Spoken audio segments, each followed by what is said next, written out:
Welcome back to my channel, Movie News. Today I want to continue with our book review series. Every once in a while I read a book and if I find it interesting enough, I want to tell you guys about it. Although interesting doesn't necessarily mean good or bad. That's the point of these videos, is for you guys to find the final verdict from a fellow bookworm.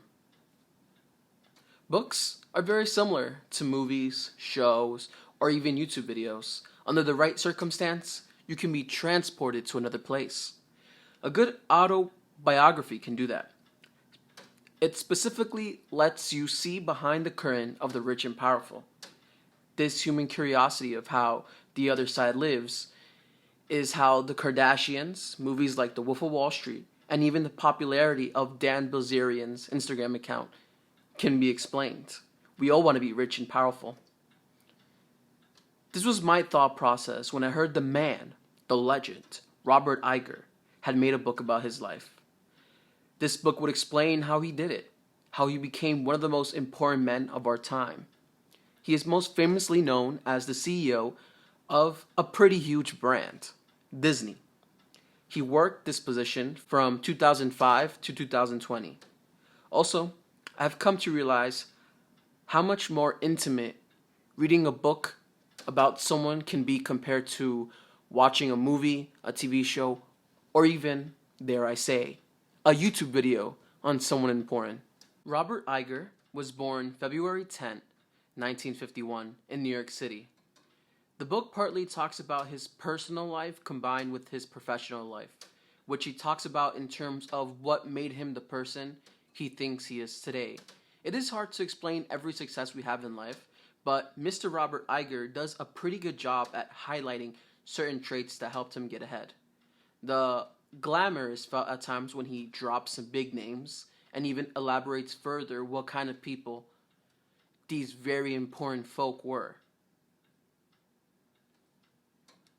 The book is also an easy read because the book splits up almost into certain important events in his pre-Disney and his actual Disney career. One of my takeaways from the book was how Robert Iger was able to explain his career using a few concepts and ideas, which helped him move forward.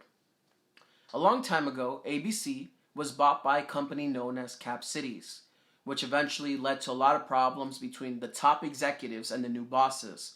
The executives felt that the new bosses were amateurs because their previous experience included handling a few TV stations and radio stations, but nothing the size of ABC.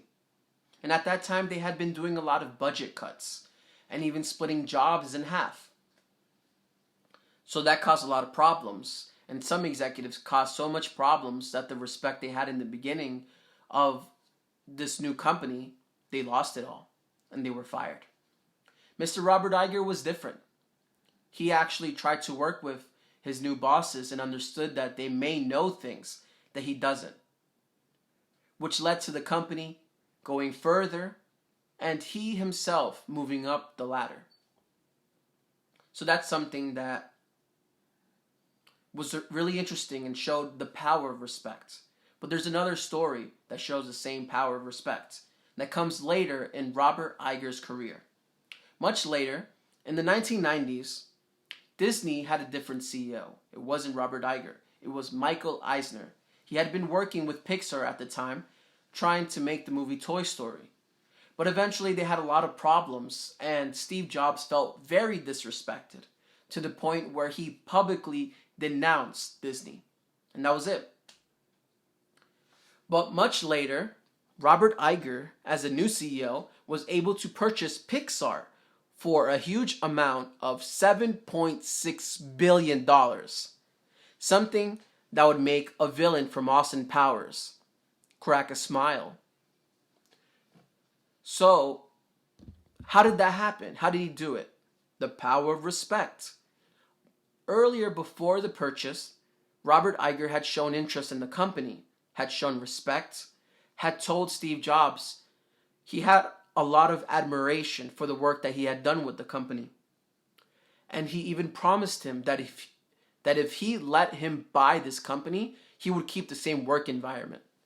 Because Robert Iger knew that if he destroyed what was so precious and beautiful and up and coming, which was Pixar at the time, if he had bought them and not let that work environment flourish, all the amazing creative work that they had done would never work. It would never help them. And at that time, Disney's animation department needed a lot of help. So that, and respect that Robert showed Steve, led to this huge purchase and became one of Robert Iger's first success while working as a CEO of Disney. That is the power of respect.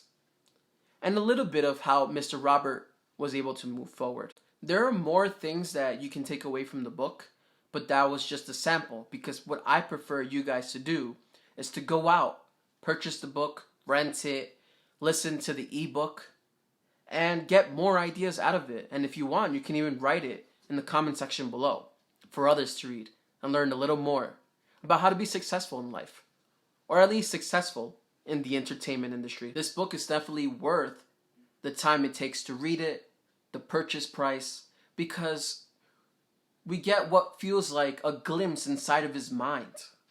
It's worth definitely more than any biography movie could ever show us. So I want to thank you for watching this video. Please don't forget to give it a like, share it for others who are looking for good biographies to read, and subscribe to my channel, because you'll get further interesting videos on movies, shows, and even books. Thanks for watching. Until next time.